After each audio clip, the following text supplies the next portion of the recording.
तो दोस्तों happiest mind ने अपने क्वार्टर वन के नंबर को डिस्क्लोज कर दिया है। तो चलिए देखते हैं क्या है क्वार्टर वन के नंबर्स के अंदर। डाटा लाख्स में है, मैं आपको ग्रोथ बता रहा हूँ। तो देखिए पिछले क्वार्टर में कंपनी 604 करोड़ का रेवेन्यू जनरेट की थी ऑपरेशन के थ्रू, पिछले साल 549 करोड़ के आसपास, जबकि अभी देखते हैं तो बढ़ के 628 करोड़ आपको जाता हुआ देखने को मिला। तो साल दर साल जाते हैं, साल दर साल कंपनी के रेवेन्यू के अंदर एक अच्छी खासी तेजी आपको देखने को मिली। लगभग 14% के आसपास का जंप है कंपनी के रेवेन्यू के अंदर। क्वार्टरली बेस पे जाते हैं तो यहाँ पे भी लगभग 4% के आसपास का जंप आपको देखने को मिला है। तो कंपनी का रेवेन्यू देखते हैं, साल दर साल क्वार्टर क्वार्टर दोनों आपको बढ़ते हुए देखने को मिला है। खर्चे की बात करते हैं तो देखिए पिछले क्वार्टर में 544 करोड़ खर्च किए थे, पिछले साल 503 करोड़, जबकि अभी देखते हैं तो कंपनी खर्चे 562 करोड़ आपको देखने को मिला है।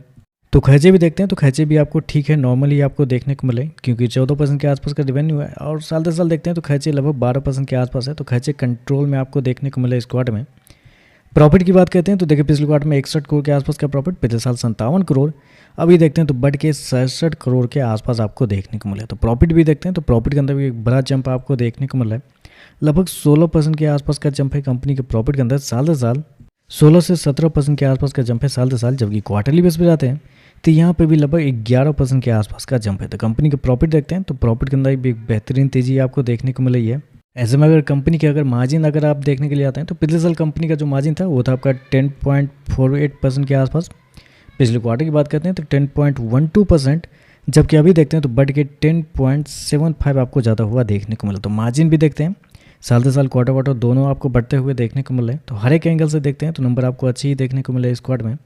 ईपीएस देखते हैं पिछले क्वार्टर में 4.06, पिछले साल 3.79, अभी देखते हैं तो बढ़ के 4.49 आपको जाता हुआ देखने को मिला। ऐसे में जिस प्राइस पे शेयर आपको ट्रेड करता हुआ देखने को मिला है, आई थिंक 380 या 390 रुपये के आसपास पे से आपको ट्रेड करता हुआ देखने को मिला है।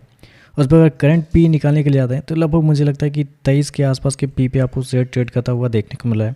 तो आप कह सकते हैं एक अच्छे खासे रीजनेबल वैल्यूएशन पे आपको शेयर ट्रेड करता हुआ आपको देखने को मिला है। और ऐसा भी नहीं किसी एक बिजनेस से कंपनी के रेवेन्यू जनरेट होते हुए आपको देखने को मिला है। अगर देखेंगे तो हर एक सेगमेंट में, जो 3 सेगमेंट में कंपनी काम करती है, तीनों सेगमेंट में कंपनी के रेवेन्यू आपको बढ़ते हुए देखने को मिले। तो नंबर आपको कह सकते हैं अच्छे देखने को मिले। पिछले क्वार्टर में मैंने आपको बताया था कि अब शेयर बेचने का समय नहीं, क्योंकि ऑलरेडी से अच्छा खासा गिर चुका है। उसके बाद से शेयर के अंदर तेज़ी भी आई है पिछले कुछ समय में, लेकिन अभी भी देखते हैं तो 380 रुपये के आसपास आपको देखने को मिला। तो मुझे लगता है कि चीज़ें सही हो रही है धीरे धीरे। अब बस इस शेयर के अंदर एक सबसे बड़ा ट्रिगर जो आके अभी बचा हुआ है वो है कुछ स्टेक सेल, क्योंकि कुछ स्टेक सेल होने वाले हैं इसके प्रमोटर के थ्रू।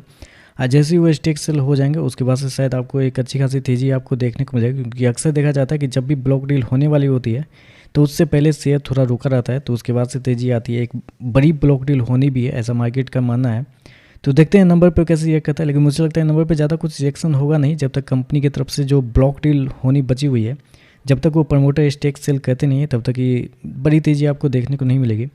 बाकी देखते हैं मार्केट कैसे ये कहता है। वीडियो पसंद आए तो लाइक कीजिएगा, साथ में साथ चैनल को सब्सक्राइब जो कीजिएगा। धन्यवाद।